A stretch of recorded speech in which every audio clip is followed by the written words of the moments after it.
जय श्रीमन नारायण। आपके अपने YouTube चैनल में फिर से स्वागत है। आइए आज आप सुनेंगे विष्णु पुराण के दूसरे अंश में 7वें अध्याय की कथा। अगर आपने अभी तक पिछले अध्यायों की कथा नहीं सुनी है तो कृपा करके अवश्य सुन लें। हमारे YouTube चैनल पर विष्णु पुराण अंश 1 और अंश 2 के नाम से प्लेलिस्ट तैयार कर दी गई है। वहाँ पर आपको पिछले सभी अध्यायों की कथा सुनने के लिए मिल जाएगी। तो मित्रों, सभी अध्यायों की कथा अवश्य सुने। इन 4 महीनों में विष्णु पुराण की कथा सुनने का अत्यधिक महत्व बताया गया है। जो भी भक्त विष्णु भगवान की कृपा से विष्णु पुराण की कथा का श्रवण करता है एवं मनन करता है तो भगवान विष्णु लोक की उसे प्राप्ति होती है, उसे वैकुंठ लोक की प्राप्ति होती है। तो मित्रों, इस अवसर को खाली न जाने दें। कृपा करके सभी अध्यायों की कथा अवश्य श्रवण करें और इस वीडियो को लाइक करना ना भूलें और हो सके तो इस वीडियो को ज़्यादा से ज़्यादा सभी के पास शेयर अवश्य कर दीजिएगा। अगर आप हमारे YouTube चैनल पर पहली बार आए हैं तो चैनल को सब्सक्राइब करना ना भूलें और बगल में लगी बेल आइकन घंटी को भी दबा दें, जिससे कि हमारे द्वारा जो भी जानकारी दी जाए वो आपको प्राप्त हो सके। चलिए कथा प्रारंभ करते हैं। तो मित्रों, आज आप सुनेंगे विष्णु पुराण के 7वें अध्याय की कथा। इस अध्याय में भूर, भुवा आदि 7 ऊर्ध्व लोगों का वृत्तांत बताया गया है। तो मित्रों, कथा प्रारंभ करते हैं। बोलिए विष्णु भगवान की जय, सर्व देवी देवतान की जय। श्री मैत्रेय बोले, ब्रह्मन, आपने मुझसे समस्त भूमंडल का वर्णन किया। हे मुने, अब मैं भूरलोक आदि समस्त लोकों के विषय में सुनना चाहता हूँ। हे महाभाग, मुझे जिज्ञासु से आप ग्रहण की स्थिति तथा उनके परिमाण आदि का यथावत वर्णन कीजिए। श्री मैत्रेय बोले, ब्रह्मन, आपने मुझसे समस्त भूमंडल का वर्णन किया। हे मुने, अब मैं भूरलोक आदि समस्त लोकों के विषय में सुनना चाहता हूँ। हे महाभाग, मुझ जिज्ञासु से आप ग्रहण की स्थिति तथा उनके परिमाण आदि का यथावत वर्णन कीजिए। श्री पाराशर जी बोले, जितनी दूर तक सूर्य और चंद्रमा की किरणों का प्रकाश जाता है, समुद्र, नदी और पर्वत आदि से युक्त उतना प्रदेश पृथ्वी कहलाता है। हे द्विज, जितना पृथ्वी का विस्तार और परिमंडल घेरा है उतना ही विस्तार और परिमंडल भूरलोक का भी है।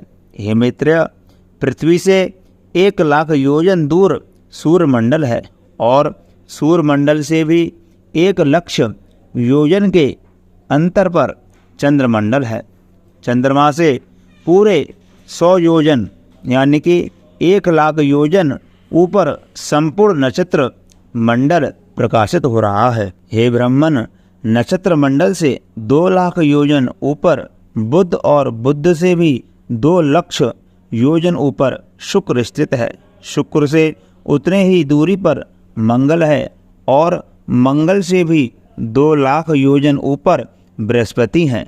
हे द्विजोत्तमा, बृहस्पति जी से 2,00,000 योजन ऊपर शनि हैं और शनि से 1,00,000 योजन के अंतर पर सप्तऋषि मंडल है तथा सप्तऋषियों से भी 100,000 योजन ऊपर समस्त ज्योतिष चक्र की नाभि रूप ध्रुव मंडल है।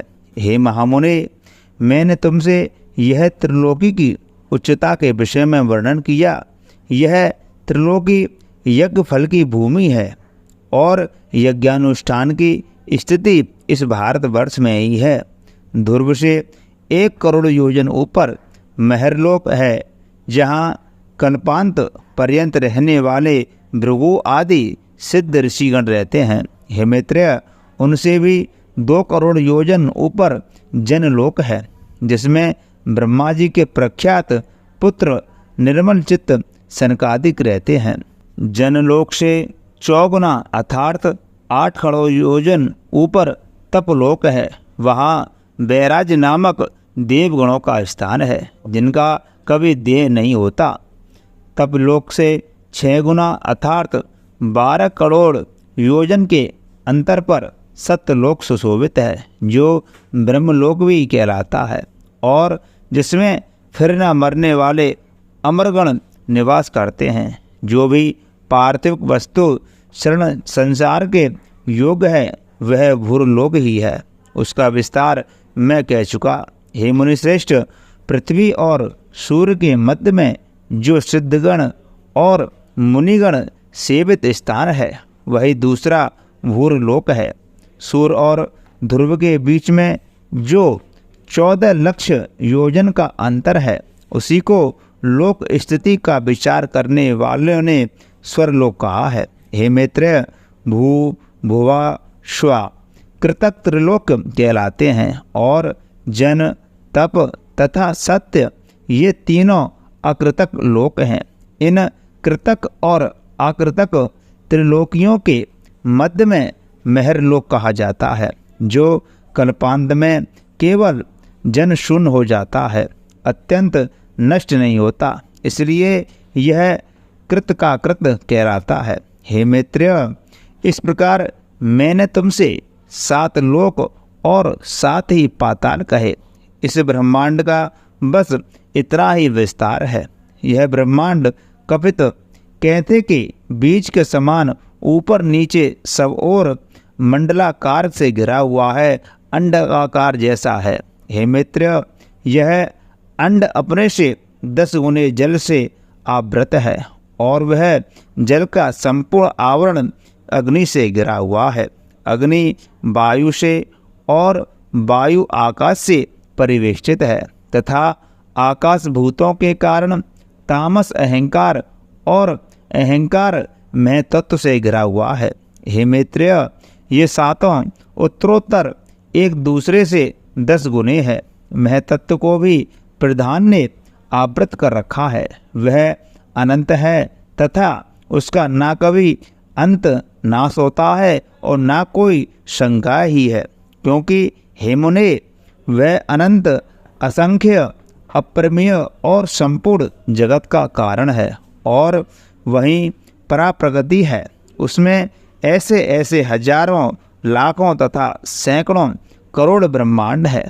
जिस प्रकार काष्ठा में अग्नि और तिल में तेल रहता है, उसी प्रकार स्वप्रकाश चेतनात्मा व्यापक पुरुष प्रधान में स्थित है। हे महाबुद्धे, ये संशयशील आपस में मिले हुए हैं।